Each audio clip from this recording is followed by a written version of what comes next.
Bonjour à tous et bienvenue dans ce tout nouvel épisode de Geek Actu, aujourd'hui résolument tourné vers le monde du cinéma puisqu'on va parler de Star Wars, The Mandalorian, Kaamelott.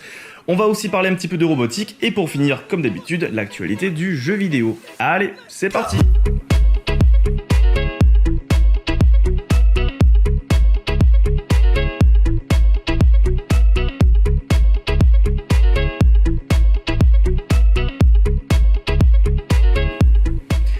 Disney aura profité du Star Wars Day ce 4 mai pour annoncer que le futur de la franchise au cinéma se trouvera désormais entre les mains de Taika Waititi, qui en réalisera donc le prochain volet. A noter que ce film sera normalement un standalone et ne devrait pas amorcer une nouvelle trilogie. Plus tôt cette année, le réalisateur néo-zélandais avait reçu l'Oscar du meilleur scénario pour son film Jojo Rabbit. Il co-scénarisera le nouveau film Star Wars avec l'aide de Krysty Wilson-Cairns qui, elle, a scénarisé le très bon 1917. Ce tout nouveau film Star Wars ne devrait pas débarquer dans les salles obscures avant la fin d'année 2022. Rappelons que Mr. Waititi n'est pas du tout étranger au monde de Star Wars puisqu'il a participé à la série The Mandalorian dont il a réalisé le 8ème épisode de la saison 1. Et c'est aussi lui qui double le droïde infirmier IG-11. Il reste maintenant à savoir quelle sera la tournure adoptée par ce tout nouveau film Star Wars après une dernière trilogie qui avait vraiment divisé les fans. Quoi qu'il en soit, en attendant ce nouveau film, on pourra se consoler avec l'arrivée de différentes séries Star Wars sur Cassian Andor et Obi-Wan Kenobi, mais surtout, très prochainement, en octobre 2020, la saison 2 de The Mandalorian qui arrive.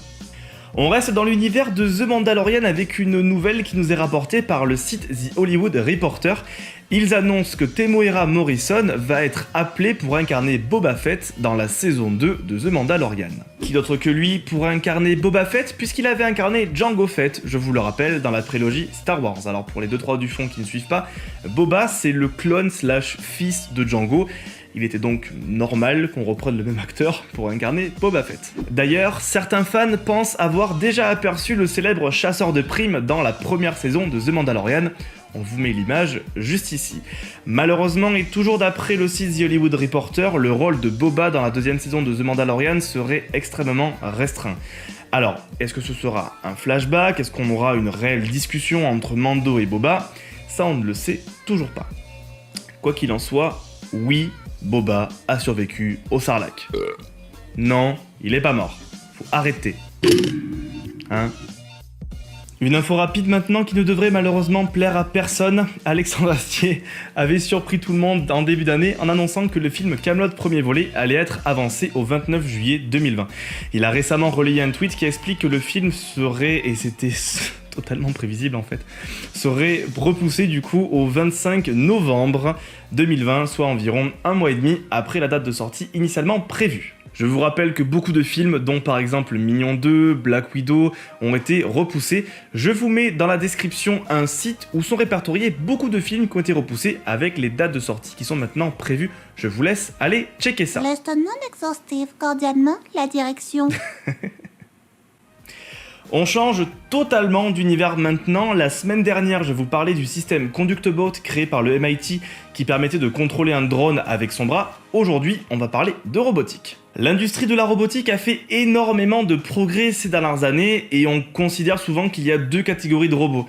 Les robots dits rigides, à l'image de Spot, le robot de Boston Dynamics, et aussi les robots dits soft, ceux qui tendent à essayer d'imiter les mouvements des êtres vivants. La North Carolina State University vient de faire une avancée remarquable dans le domaine grâce au félin le plus rapide du monde. En s'inspirant du guépard, une équipe aurait réussi à mettre au point une colonne vertébrale à la fois souple et flexible qui permettrait de grandement augmenter la vitesse des robots. Attends, mais qu'est-ce qui me dit que tu n'es pas un robot, toi? Sarah Connor.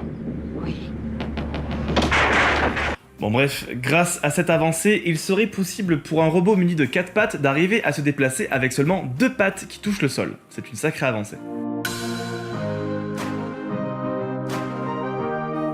On passe maintenant à l'actualité du jeu vidéo en bref avec Assassin's Creed Valhalla. Je vous en parlais dans l'épisode de la semaine dernière, Ubisoft avait prévu de partager du gameplay du nouveau titre d'Assassin's Creed à l'occasion de l'émission Inside Xbox qui s'est tenue le 7 mai.